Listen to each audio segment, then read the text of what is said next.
Today I'd like to talk about a practice I have that's probably made more of a difference in my life and in my business life and in whatever success I've had than any other practice I've done. We're going to talk about that today. My name's Mark Helm. I'm the author of Creating Wealth Through Self-Storage, and I'm the creator of the Quickstart Academy, which houses the on-demand self-storage boot camp. That's the premier training I offer that'll take you from wherever you are now all the way to putting your first or your next self-storage facility into service in today's environment with today's numbers. You can find out more about it at creatingwealththroughselfstorage.com. But I just got back from a 2-week vacation with my wife. We went down to Florida and stayed at a property down there that we have. And I purposely kind of took a hiatus. I did no writing. I did do a few phone calls, a little bit of real estate, but mostly I was just with my wife and I was on the golf course. But I have a practice I do every day, and I continue doing that practice. And I thought I'd share about it with you on this episode. And it's a practice I started in the mid-'80s. Now, while I was down there, I listened to a lot of podcasts on success and business, and what I find very interesting is most of the success-oriented podcasts at some point or another will talk about meditation. Meditation is something I started in the 1980s. I can remember when I started my meditation practice, I went to my principal broker at that time at the real estate company I worked at, and was telling him how much I was getting out of it, how I think it was helping me. He listened, smiled, and he highly suggested that I don't talk to clients at all about my meditation practice. I guess back in the 1980s, meditation was considered weird or out there or kind of an extreme. And today, you hear about it all the time on success-oriented podcasts. And I can honestly say, of all the practices I have had a morning routine for decades. Of all the things I do, meditation has probably had the most profound impact on my personal life and my professional life. If you've ever considered it or just starting the practice, I highly recommend really kind of diving into it and exploring it. What I've learned over the years is the reality is we do not interact with the world out there. We think we do, but we're not. When we see something happening, what we're seeing is we're not really seeing what's happening in the world.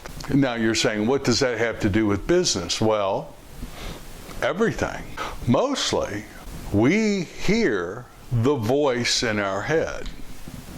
And that voice is describing to us and telling us what's going on in the world.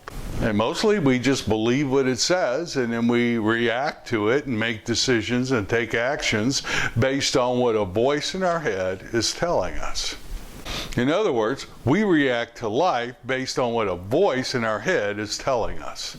Now, what voice? Well, that voice right there. The one that's probably telling you, this might be an episode I should skip. I don't think there's a lot of value for me there.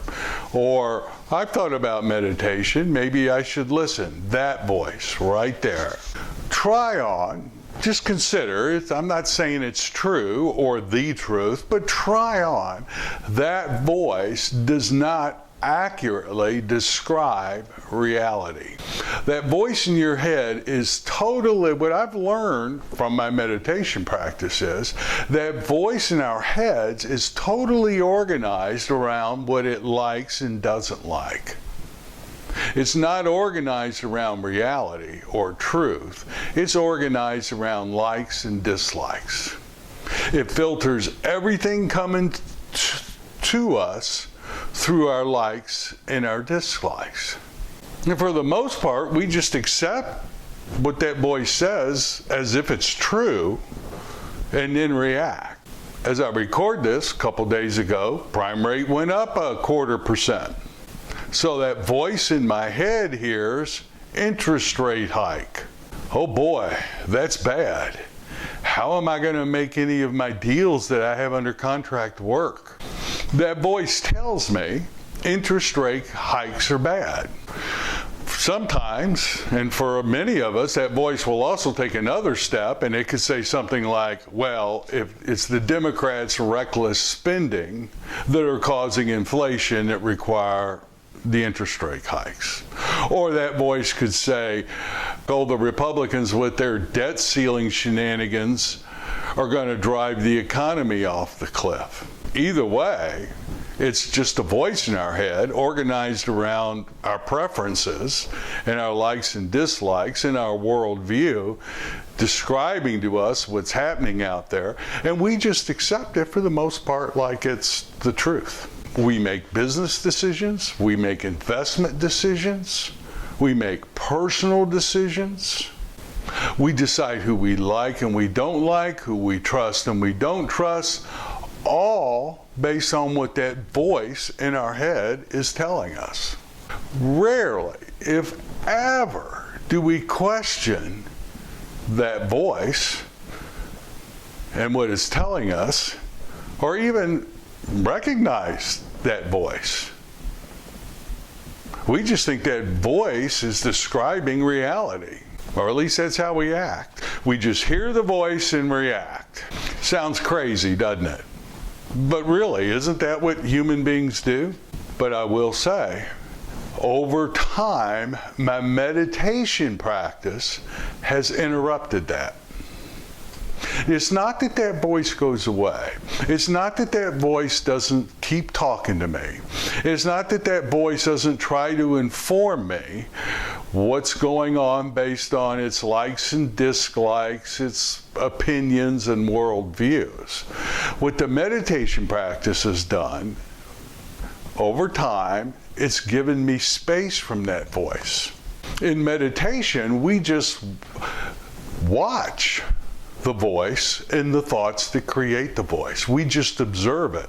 And there are times in a meditation practice where you or I can actually be more identified with the part of ourselves that's watching the voice and watching the thoughts than the voice and the thoughts themselves. And over time, we're able to carry that into our daily life. So when I have a thought like interest rate hikes are bad, it's not that thought doesn't happen, it's just now I have space from it. Are interest rate hikes really bad? No, interest rate hikes are interest rate hikes. And then when I can start relating to it as good or bad, that gives me power to make different types of decisions. I've spent years watching my mind generate thoughts and just observing them and not identifying with them. And I've been able to develop the skill, the muscle of being able to separate from the voice, from the thoughts, and not have them drive me in my daily business practice and in my daily life.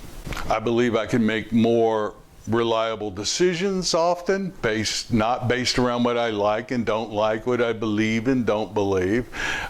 There are times where I can think clearer, I can make better, more rational business decisions, and I can make better decisions in my personal life.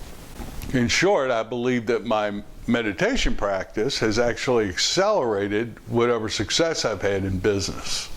Now, there are some more conventional type benefits that we can read about that meditation offers. Some of them are reduced stress and anxiety, better sleep, lower blood pressure, improved emotional regulation, basically because we get space from our likes and dislikes, increased self-awareness, creativity,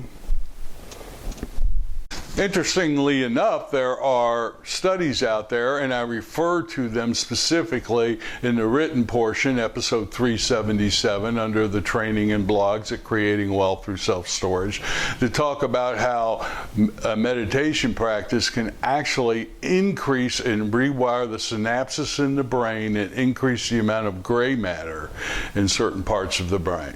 In conclusion, coming off my vacation, I was very grateful that I have a meditation practice. I continue that practice. It's just a daily thing for me, like brushing my teeth. And I highly recommend it if you're in business and are trying to expand yourself and increase your ability to be successful in an entrepreneurial environment. I think meditation offers a lot of benefits that supports the entrepreneur.